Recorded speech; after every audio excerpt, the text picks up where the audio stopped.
tulisan doa Tim Pemulihan Indonesia atau JDTPI di Kota Soe, Kabupaten Timur Tengah Selatan. Buku-buku tersebut ditulis selama 20 tahun dan tersimpan rapi dalam 7 buah lemari. Inilah buku-buku yang ditulis oleh almarhum Justus Kideng yang tersimpan dalam 7 buah lemari dengan jumlah buku yang ditulis sebanyak 380 buku. Penulisan buku ini berlangsung 20 tahun lebih. Namun karena almarhum telah meninggal dunia sehingga buku-buku berisi pesan rohani baru diketahui. Pembukaan buku perdana dilakukan bertepatan dengan Kongres Jaringan Doa Tim Pemulihan Indonesia atau JDTPI yang ke-7 di Kota Soe. JDTPI menyebut proses penulisan buku nubuat melalui proses tidak biasa seperti yang dilakukan manusia normal pada umumnya. Istimewa dan kuat adalah karunia nubuatan. Nah, dari semua bukti-bukti yang ada di NTT ini, ada satu hal yang selama ini menjadi misteri tapi menjadi kenyataan. Ini buku-buku nubuatan inilah buktinya bahwa ada memang nubuatan itu di Soe ini. Ada yang menulis matanya buta dan kemudian lumpuh dan dia tuli, tapi bisa menulis buku dalam 7 lemari. Dan ini kurang lebih sudah ada 20 tahun lebih ditulis, baru hari ini dibuka. Jadi apa yang dialami oleh Daniel dulu di zaman Nebukadnezar bahwa dukun-dukun dikalahkan dari agama-agama lain. Buku nubuat adalah ilham yang diturunkan oleh Tuhan lewat hambanya dan melalui tuntunan Roh Kudus. Meskipun kondisi penulis waktu itu tuli dan buta, namun bisa menghasilkan buku-buku berisi pesan rohani untuk umat Kristiani agar bisa menghadapi akhir zaman dengan terus berdoa. Dengan membuka dokumen-dokumen. Nah, dokumen ini ya yang kita tahu bersama ditulis oleh almarhum Bapak Justus Kideng. Namanya ini dokumen nubuatan. Nubuat ini artinya ilham yang diturunkan oleh Tuhan lewat hambanya dan tentu ini di bawah tuntunan Roh Kudus. Nah, memang beberapa dalam pergumulan kita sampaikan bahwa ini tulisan tangan secara manusia. Tetapi kita melihat latar belakang kondisi dia saat menulis inilah bahwa ini seperti di luar kebiasaan normal manusia. Buku-buku nubuat ini nantinya akan ditelaah secara teologis untuk mengetahui makna yang terkandung di dalamnya bagi kepentingan warga, gereja, dan pemerintah saat ini. Bagi umat Kristiani, buku-buku tersebut sangat bermanfaat untuk memperkuat iman dan percaya kepada Maha Kuasa.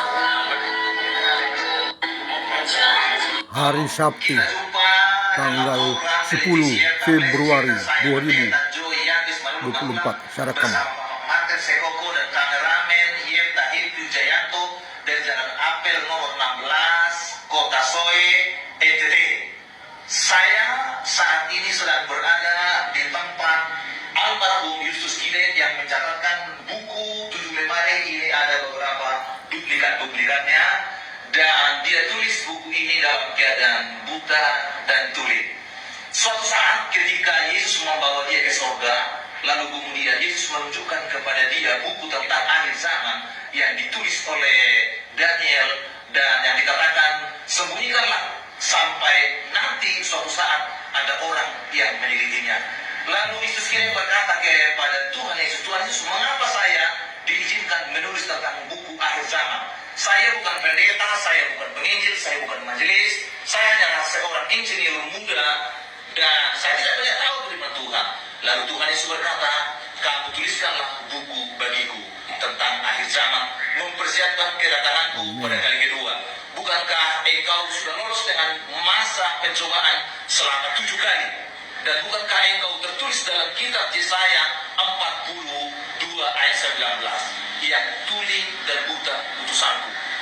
Dan engkau adalah yang kupakai untuk menuliskan buku tentang akhir zaman, rahasia akhir zaman yang ditulis oleh Daniel itu. Dan kotamu, kota Soe, kusebut adalah kota Allah. Dan Indonesia kusebut adalah pintu gerbang timur, mempersiapkan kedatanganku pada kali kedua.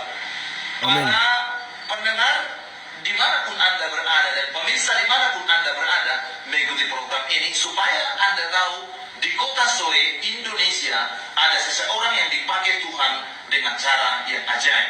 Tuhan Yesus berkata kepada Yesus Kideng, di akhir zaman ini akan banyak orang bertobat dan dari bangsa-bangsa akan datang ke kota Soe melihat bukumu yang ditulis dengan tanganku. Perhatikan, dengan tanganku, tangan Roh Kudus. Yesus Kideng setiap kali dia menulis buku itu adalah matanya terbuka. Setelah habis menulis buku itu, matanya tertutup lagi. Para pemirsa perhatikan buku di sini. Ini adalah fotokopi daripada setiap jilitan-jilitannya. Dan Bapak Martin Sekoko ini adalah saksi pertobatannya dan sahabatnya sampai dia mati. Dia juga menyaksikannya, penulisan ini menyaksikannya.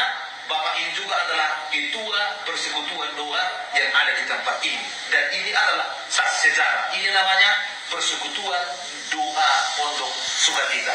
Para pemirsa dimanapun Anda berada, supaya Anda juga boleh mendoakan program ini, supaya Anda juga boleh membantu program ini, masuknya nubuatan ini, di dalam ada 7 lemari, bagaimana dipersiapkan selama 20 tahun, itu belum bisa dibuka, baru tahun lalu oleh CDP dibuka. Mari sebentar kita lihat ke depan. Kita lihat ke depan, dan inilah ruangan di mana almarhum Yesus Kideng mencatatkannya selama 7 tahun. Perhatikan ini angka 7. ada 7 lemari. Dibuat tempat ruang Maha Kudus, ruang kudus dan pelataran. Ini adalah lemari